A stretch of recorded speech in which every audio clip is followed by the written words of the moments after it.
سبيل الدموع سبيل مريح تنهدى يا صاحي كي تستريح. باتیں حقیقت ہوتی ہیں اور کچھ یوں لگتا ہے کہ یہ شاعرانہ تخیل ہے اور شاید کسی اچھے ادیب کی گھڑے ہوئے جملے ہیں یا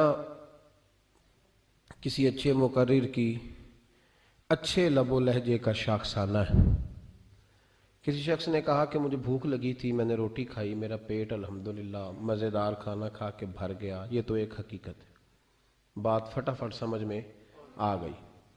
ایک شخص نے کہا کہ میں شدید پیاس کے عالم میں تھا، پھر میں گھر پہنچا، ٹھنڈا اور مزیدار شربت مجھے پلایا گیا تو میری طبیعت بڑی سیر ہو گئی. یہ بات بھی بالکل سمجھ میں آتی.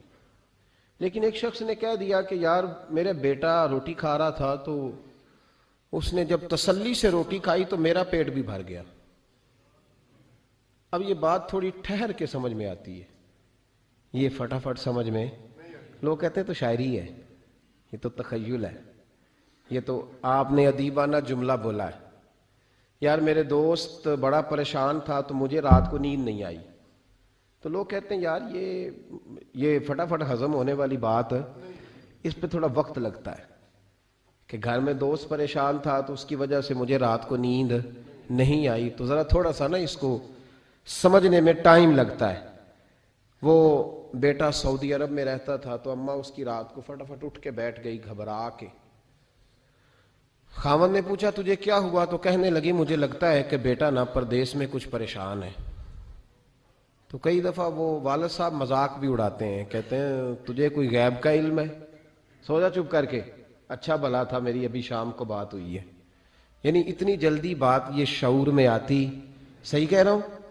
یہ مطلب میں نے کھانا کھایا میرا پیٹ بھر گیا یہ تو سمجھ میں آئی، لیکن میرے بیٹے نے کھانا کھایا اور میرا پیٹ بھر گیا یہ سمجھ میں نہ آئی. بھئی میں پریشان تھا، رات بھر میں سو نہ سکا، یہ تو سمجھ میں آتی ہے، لیکن میں پریشان تھا اور میری وجہ سے میرا دوست ساری رات بیدار رہا، یہ بات سمجھ میں.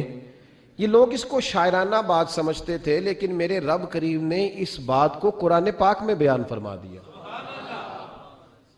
لَقَدْ جَاءَكُمْ رَسُولٌ مِّنْ أَنفُسِكُمْ، فرمایا تحقیق میں نے تمہیں میں سے تمہیں رسول عطا فرمایا.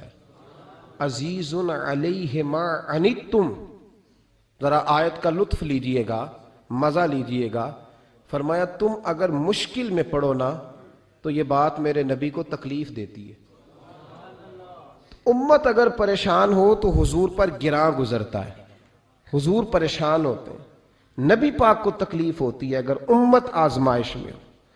عزیز علیہ ما عنتم، میں نے کہا کہ یہ بات اتنی جلدی ہضم ہونے والی نہیں تھی، پر رب کریم نے جب قرآن میں بیان کر دیا، جب اللہ نے اسے اپنے محبوب کی شان میں نعت بنا کے نازل کر دیا کہ میرے محبوب کے غلاموں تم اگر کبھی آزمائش میں ہو تو میرے رسول پر یہ بات بوجھ بن جاتی.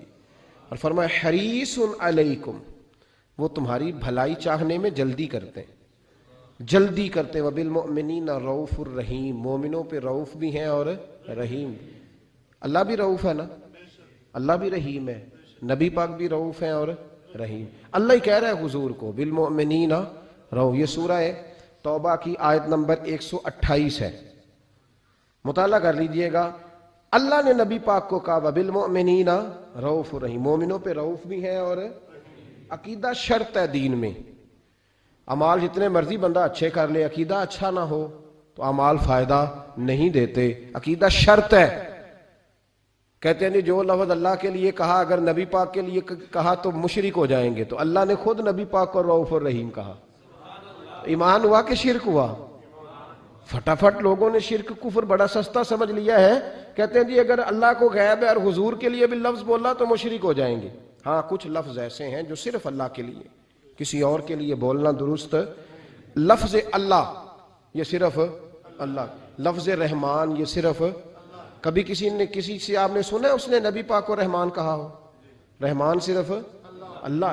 تو جو لفظ خالصتاً مالک کے لیے ہیں وہ مخلوق کے لیے بولنا درست.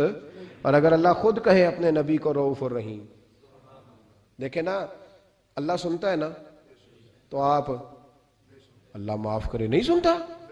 بہت سارے دوست چپ رہے ہیں, شاید نہیں سنتا. مجھے کسی شخص نے پوچھا جی اللہ سنتا ہے؟ جی میں نے کہا سنتا ہے. تو اس نے کہا آپ سنتے ہیں؟ تو کیا کہوں اسے, بہرا ہوں میں, حالانکہ مجھے سنتا ہے.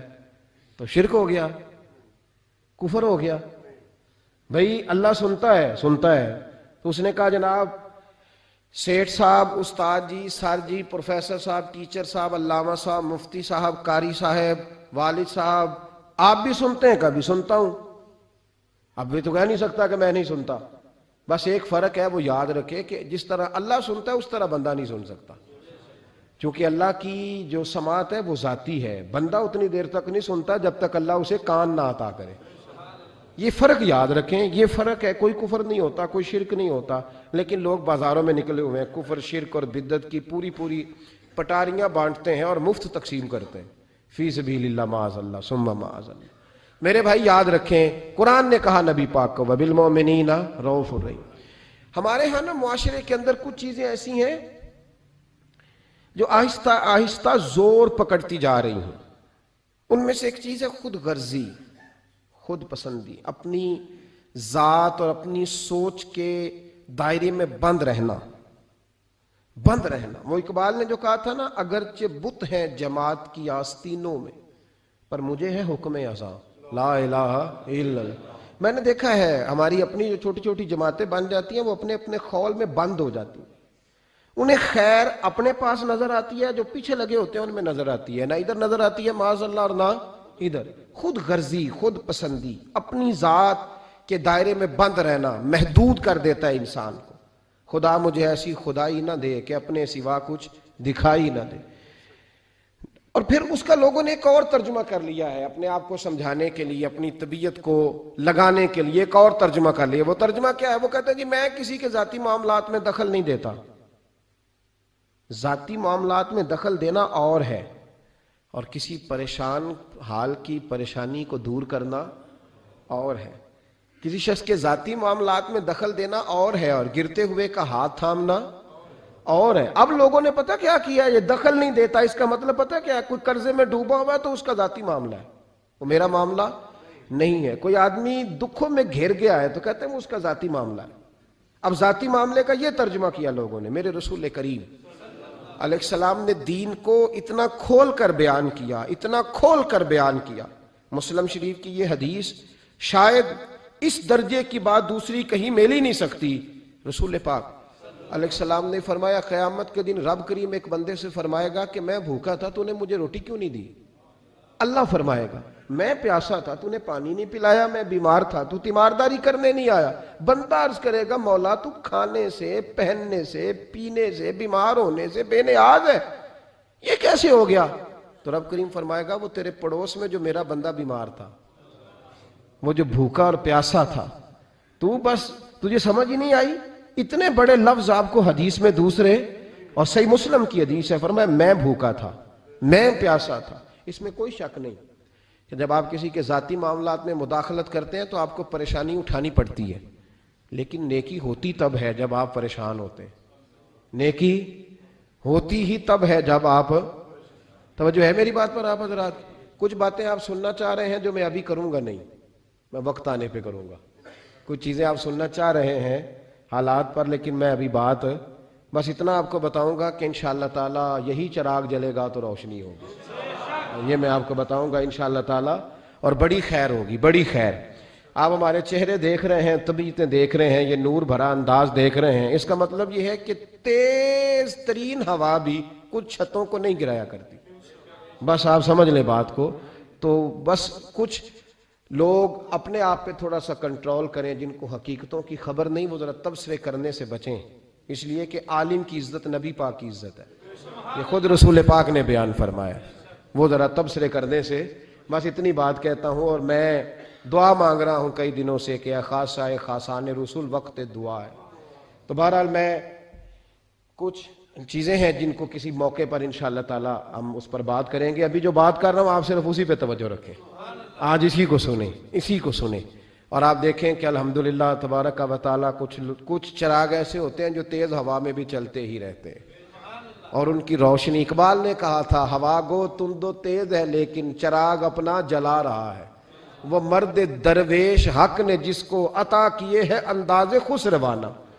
تو بہرحال الحمدللہ اعلیٰ احسان ہی کچھ آزمائشیں بتلاتی ہیں کہ آزمائش آئی ہے تو کوئی خیر تھی تو آئی ہے نا، کچھ مسئلہ تھا، تو جب آزمائشیں آتی ہیں تو اس کا معنی ہے کہ حق تھا تو آزمائش آئی۔ بہرحال اللہ تبارک و تعالیٰ بڑا فضل فرمانے والا ہے، ان مع العسر یسرا فإن مع العسر یسرا۔ بہرحال آمدہ برسر مطلب جو کہہ رہا ہوں آج صرف اسی پہ توجہ رکھیں آپ حضرات۔ میرے نبی کریم علیہ الصلاۃ والسلام کا جو حضور نے ہمیں جو مزاج دیا، حضور ذاتی، جب آپ کسی کا ذاتی معاملہ لیتے ہیں نا، ہمارے یہاں پتہ